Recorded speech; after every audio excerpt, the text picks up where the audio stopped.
As an extension to that, we did a climate tech industry report. It's available on our website. I'll put the link in the chat. But the climate tech industry report was the first ever deep dive into the Australian industry. We looked at 173 companies and had got 99 data points from them, and we got three big positives out of that, three big shows of strength. The first is that absolutely we have an industry that can contribute getting the planet back to sustainability. We know absolutely that if we invest in this industry, we're also investing in research and innovation.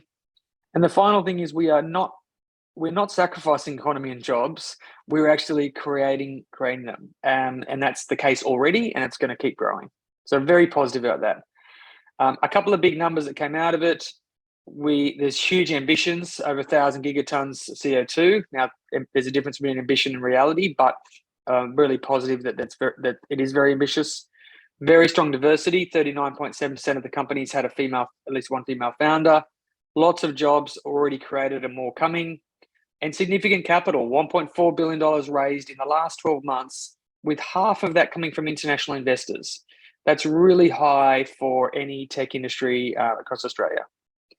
Again, I'll let you go through the full report, but look, a wide range of companies across data, circular economy, and other sectors. Significant global ambitions across the whole world, with a lot through Asia, Europe, and North America. How they measure the impact is really interesting. That's something that's a lot more fragmented and definitely is something to work on. And actually what they've done to date is really shows again that the measurement of the impact here is both an opportunity and a challenge. Importantly as well, I know that there was some mention of this within some of the introductions.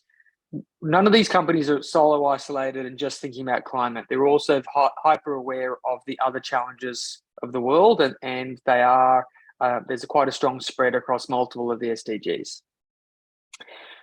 The big challenges, no surprising, is investment in customers, but also building teams. So how do you get team and expanding internationally? And that's something definitely some of the talented people in this room could support with, is global growth. The great news is that this is heavily supported by capital. IRENA suggests $110 trillion needed by 2050. The capital movements from into ESG and climate focused is significant, and with the sort of decrease in investment in the last couple of months, climate has definitely been the most resilient.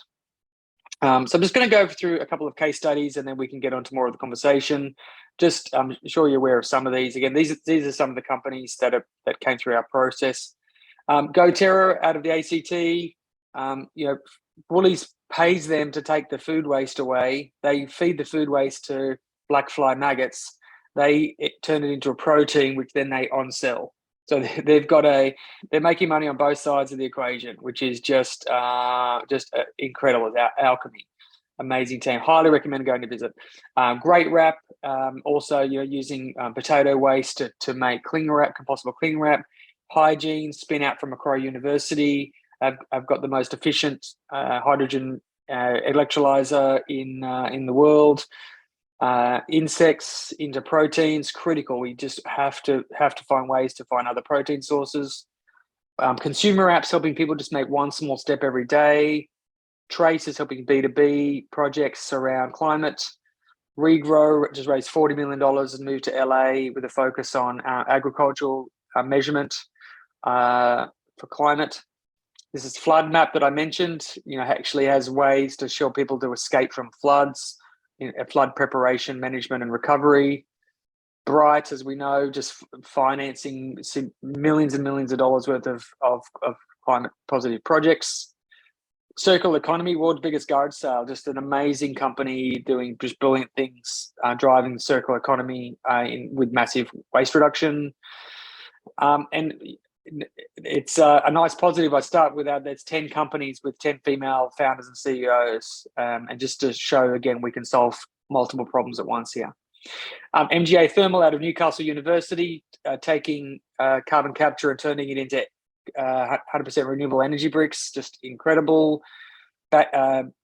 Grid-sized batteries for remote access, distributed energy grids across Southeast Asia with Village Energy.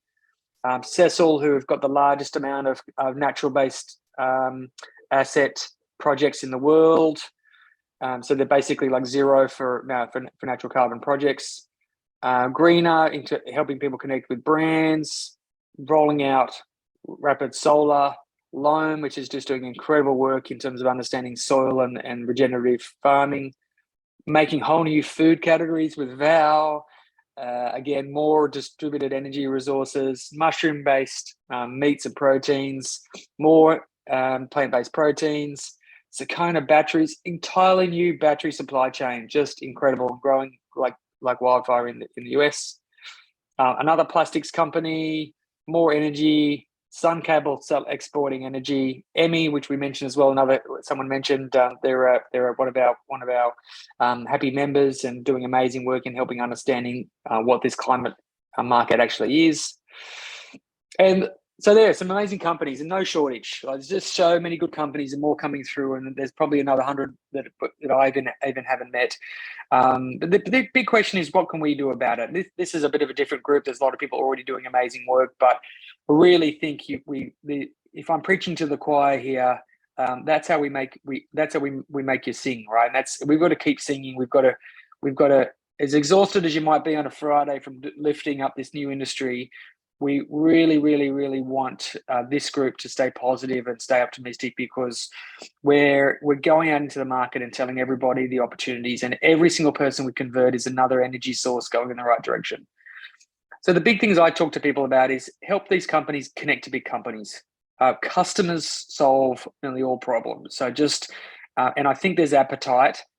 Australian corporate aren't great a lot of the time in doing pilots for Australian startups, but I think with the climate angle, that can improve. Help them operate at scale. So there's a lot of experience in this room. These companies need to scale very, very quickly, get global, work with utilities, work with governments. It's complicated when we need to do it quickly. So jump in, help them deal with that complexity, and especially around regulation. Like, global regulation is changing really fast, and we've got to be prepared for that. And one thing I think about with this is nearly every single company in Climate Salad, I think, is undervalued by at least 2x, possibly up to 10x, because we're still in the early adopter phase. The world hasn't. It's like these are all internet companies before we have 1 billion people on the internet.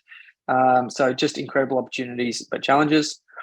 And the most basic thing is just find one company and help them. If you're running a company, great, keep doing it and let me know how I can help. But if you aren't doing this on a daily basis, just find one company and help them. Like, I guarantee you can help them. I guarantee we can find a company you're passionate about, and I guarantee you'll make an impact and feel great about it. So that's it from me in terms of my rant. I do think there's $100 trillion worth of growth here, which we need to do. It's not just an opportunity. Australia already has a really strong market. And as they say, the best time to plant a tree was 20 years ago. The next best time's today.